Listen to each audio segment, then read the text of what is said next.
En tant qu'être humain, nous nous trouvons dans une situation unique. Contrairement à toutes les autres créatures gouvernées par l'instinct et la nécessité, nous devons composer avec notre liberté. Cette liberté est à la fois un don précieux et une source de grande responsabilité. Les animaux suivent leurs instincts sans question. Ils vivent selon des schémas prédéterminés, leurs actions dictées par des besoins biologiques et des impulsions naturelles. Mais nous, les humains, possédons quelque chose de fondamentalement différent. Le pouvoir de choisir, d'imaginer et de créer. Dans cette vidéo, je vais vous partager ma routine matinale qui me permet d'exploiter le potentiel de chaque journée. C'est parti. S'il y a bien un truc que vous devez savoir, c'est que le gars qui gagne 100 000 € par mois a 24 heures dans sa journée. Ce qui est encore plus fou, c'est que nous disposons tous du même temps. Trêve de bavardage, allons-y. La première partie va concerner le soir, la deuxième partie le matin.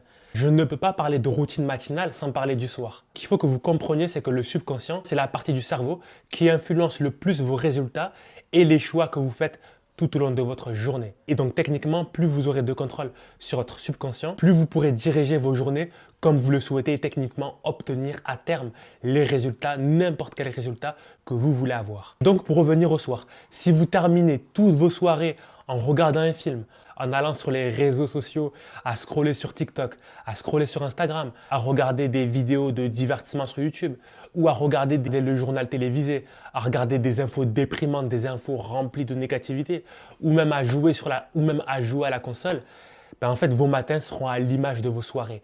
Vous allez être léthargique lorsque vous allez vous lever le matin, vous n'aurez pas de direction, vous n'aurez aucun objectif. En fait, vous n'allez pas savoir quoi faire et en fait, c'est le meilleur moyen d'avoir des journées pas productif du tout. Et si au contraire, vous passez vos soirées à planifier la journée du lendemain, à faire la liste de toutes les tâches que vous avez à accomplir pour la journée à venir, vous serez toujours motivé et productif. Ne sous-estimez jamais la puissance du subconscient et à quel point il influence votre vie. Remplissez votre subconscient le soir de contenu négatif, de contenu qui vous déprime, vos matins seront cette image-là. Remplissez votre subconscient au moment de vous coucher de contenu motivant, de contenu inspirant, de contenu de croissance, vos matins seront à cette image. Pourquoi je parle d'influencer le subconscient le soir? C'est parce que le soir et le matin, juste avant de vous coucher et juste avant de vous lever, c'est à ce moment-là que le subconscient est ouvert. Votre subconscient est dans un état d'esprit que l'on appelle θ. C'est-à-dire qu'en fait, les ondes de votre cerveau sont le plus réceptifs à toutes les infos que vous allez emmagasiner. Voilà pourquoi vous devez être extrêmement vigilant sur ce que vous faites le soir et sur ce que vous faites le matin.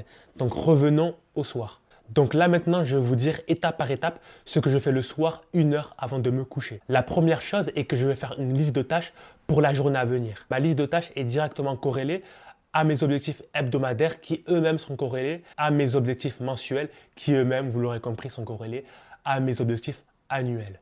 Une fois cette liste de tâches établie, je vais les classer selon un ordre de priorité. Dans une liste, il y a toujours la tâche majeure qui représente 80% des résultats que vous allez avoir.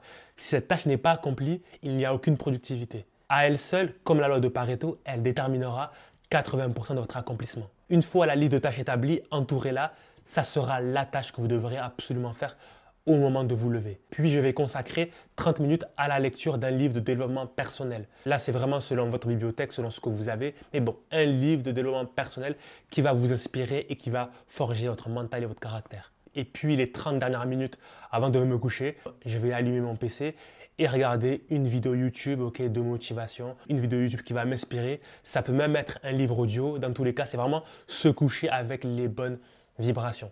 Ça, c'est pas obligatoire, mais bon, c'est ce que je fais. Vous pouvez l'appliquer. En tout cas, si vous avez les 30 minutes de lecture, à partir du moment où vous avez ça, c'est très bien. Et donc, la deuxième partie va comprendre le matin.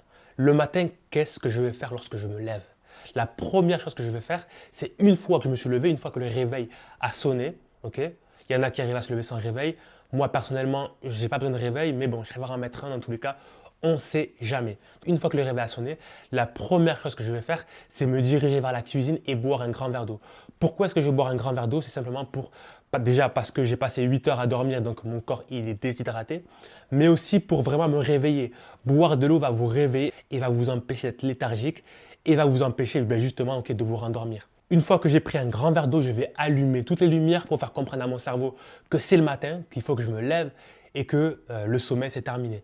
Une fois que j'ai fait ça, je vais passer à la salle de bain, je vais me brosser les dents, là aussi, pour faire baisser la léthargie. En général, une fois que j'ai fait ces 3 choses, il n'y a aucun risque que je me rendorme. Ok, mon niveau d'éveil est à 10 sur 10.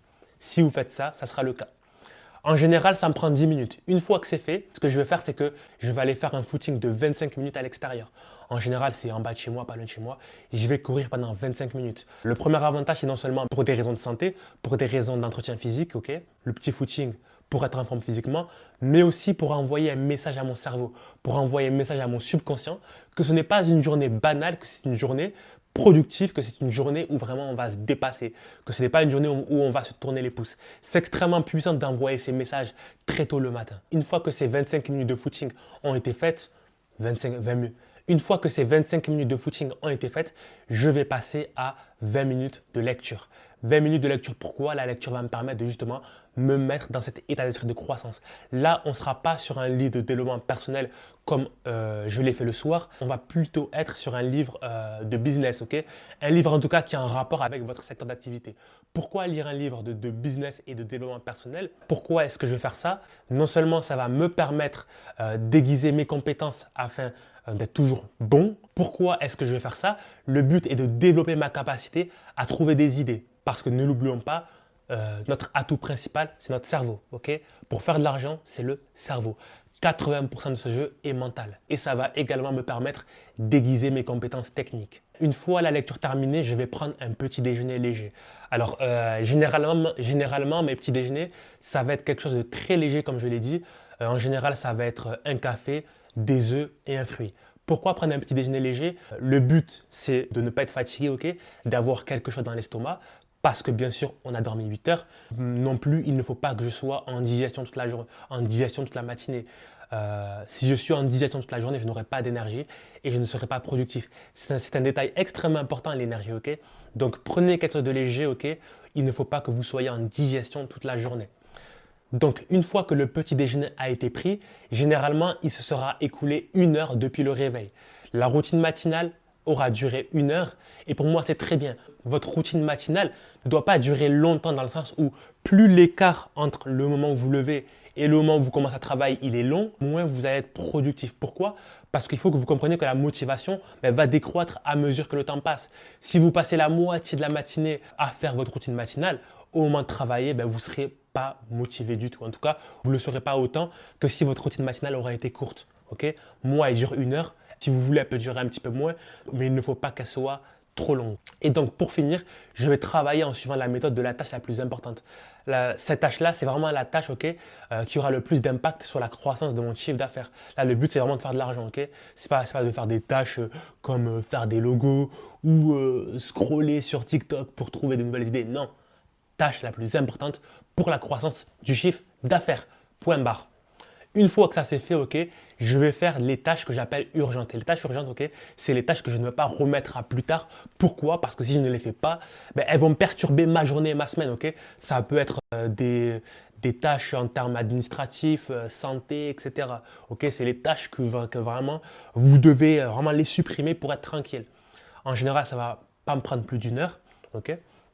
Et une fois que j'ai fait ça, je vais faire les autres tâches qui étaient sur ma liste de tâches journalières que j'avais faites le soir, tout simplement. Voilà, c'était tout pour cette vidéo. Dites-moi en commentaire ce que vous en avez pensé.